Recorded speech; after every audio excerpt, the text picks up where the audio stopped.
Hi, I'm Anna and this is Bookspotting.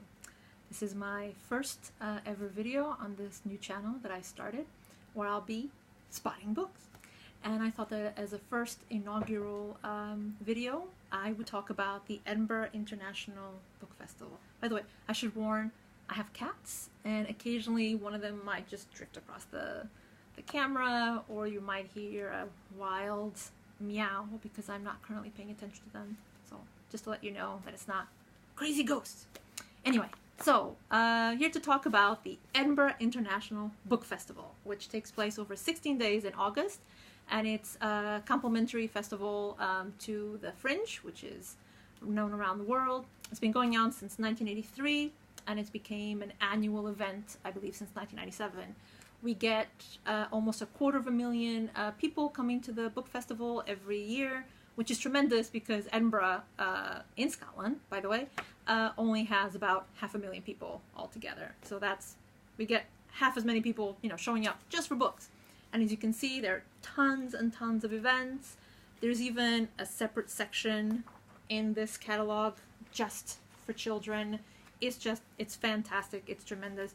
Anyone that you can think of in the literary world has come here at some point or another.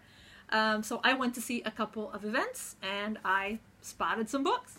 And so I thought I'd tell you about some of the books I spotted. So first one is The 100 Nights of Hero by Isabel Greenberg.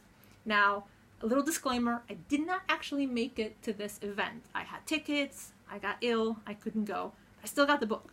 And so I haven't actually read this one yet. It's beautiful, just like her other book was. Her other book was called Encyclopedia of Early Earth. It's just amazing. Beautiful images. And it was about bird gods and souls that get divided at birth. And it was just a fantastical world that I absolutely adored. It is one of my top favorite books ever, and graphic novels definitely, like probably either my favorite graphic novel or very close to it. So I can't recommend her enough. Even though I haven't read this, I'm sure it's amazing.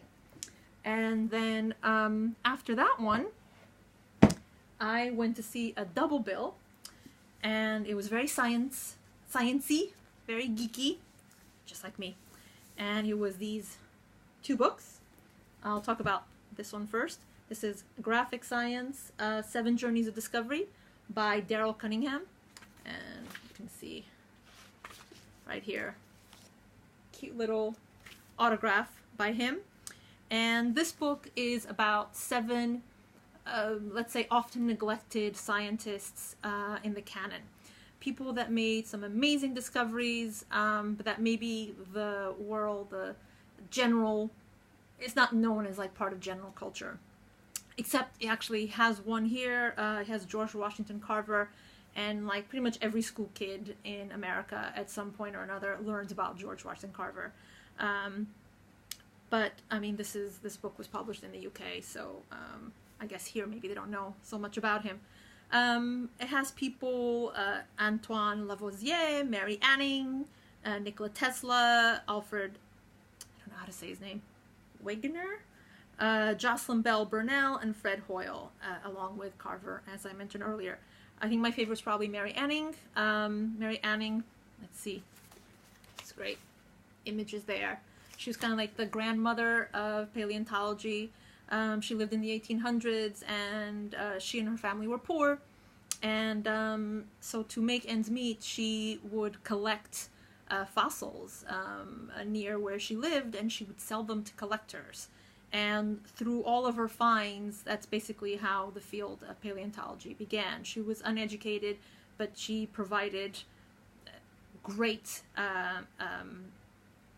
she was an important person in the field of paleontology. So they're just like really beautifully drawn, very sort of simple drawings. The text is also fantastic.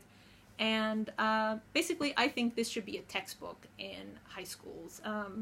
I think it's a great way of introducing some very diverse scientific theories and discoveries to the general public. I think it's really great, but it should not be thought of as a children's book. This is you know, for everyone. It's just told in such a very easy to follow way that I think it'd be great for kids in high school. And then at the same time, there was this, Ada Lovelace and the Making of a Computer Scientist. And the author, because there's 3 authors, Christopher Hollings, Ursula Martin, and Adrian Rice. Ursula Martin, who was a professor of computer science, was there to tell us all about it. And it's based on, I believe, manuscripts and such that were found in Bodleian archives, Bodleian library, I'm not quite sure. So it has like beautiful things like this diagram done by Charles Babbage, and like some original letters, like a letter from Ada Lovelace. And for those who don't know, Ada Lovelace, it's kind of considered like the mother of computer programming, and also happened to be Lord Byron's daughter. Just, you know, she's become sort of just as important as Lord Byron was for literature, is Ada Lovelace to science.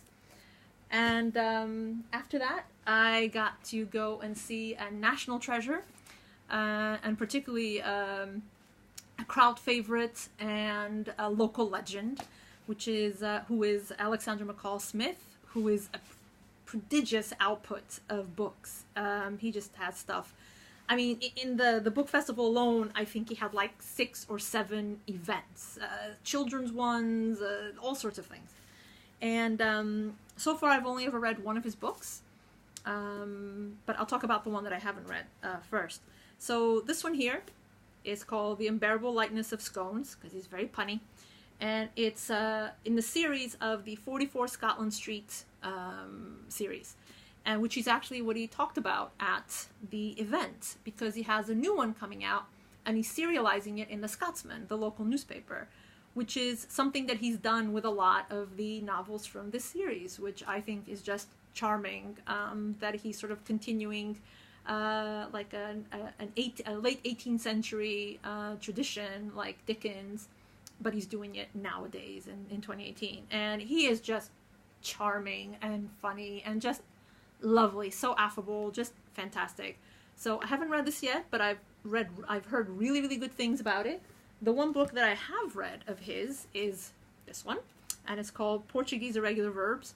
And the reason I picked this up, shamedly, I guess, was because every time I would look things up on Amazon related to Portugal or Portuguese things, this book would keep on popping up.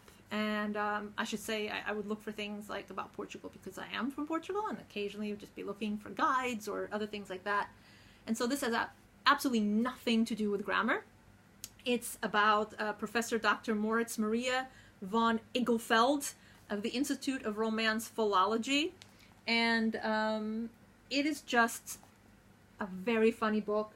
It's made up of 8 chapters. Really, they're individual stories that you can just read, and you would get a good feel for what's going on, as they're basically kind of holed up as individual short stories. But overall, it's funny. It kind of skewers academia, but in a very sort of lighthearted, not mean way in any way. And it's just a funny book. Highly recommend it.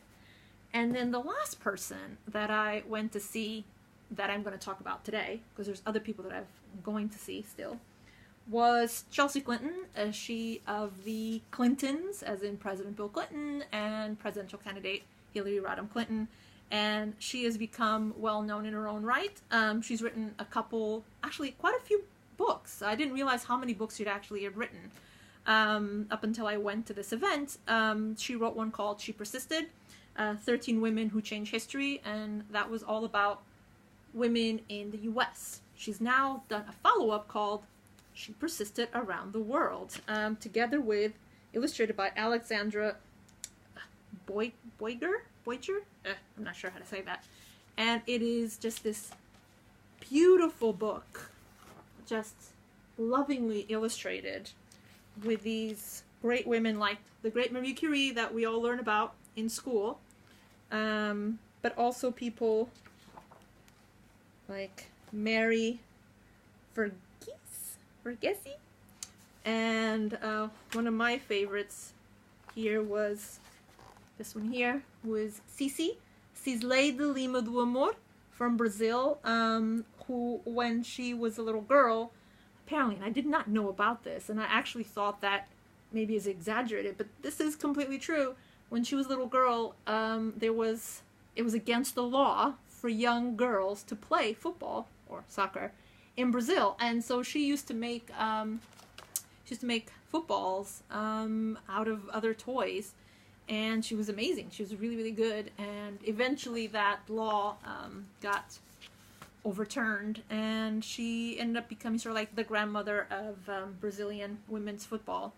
And it's a lovely book. It has people, just to show one more, it's just such a beautiful, it's like one of my favorite illustrations in this book is about Malala, and of course it has J.K. Rowling in here, and the theme is, you know, she persisted, and she's taken this, Chelsea Clinton, from a now infamous line from Mitch McConnell regarding Senator Elizabeth Warren, where he is saying that nevertheless she persisted. And so Chelsea Clinton took that line, and many others have taken that line too. If you Google it, you can find it on many t-shirts and many mugs and pins and things. It's become sort of a rallying cry for you know, women who will not be told what to do by cantankerous old men. So anyway, this book was fantastic. She was really, really great. The event was a little bit strange. They chose somebody to ask her questions that didn't seem very well prepared.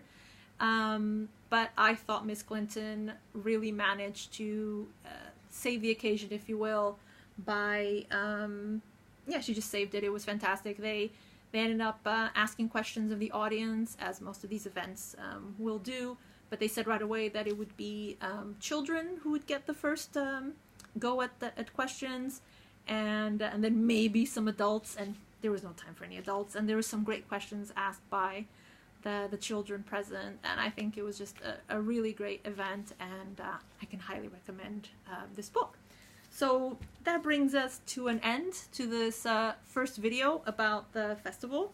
I have already gone to see another event that I hope to talk to you about next time, and I have a few more, so it'll be a smorgasbord of various authors. As you've seen, you know, there's been a little bit of everything, like children's books and humor and science and graphic novels, and then also behemoth graphic novels, and that's kind of how I roll. And so next time I hope to talk to you about quite a few other events that I'll be going to, including one, Jim Broadbent. Yes, that Jim Broadbent, the actor. And so yeah, I hope you'll come back, and then you can see what I went to see the rest of the festival. And again, this is Anna, and this has been Bookspotting. Bye!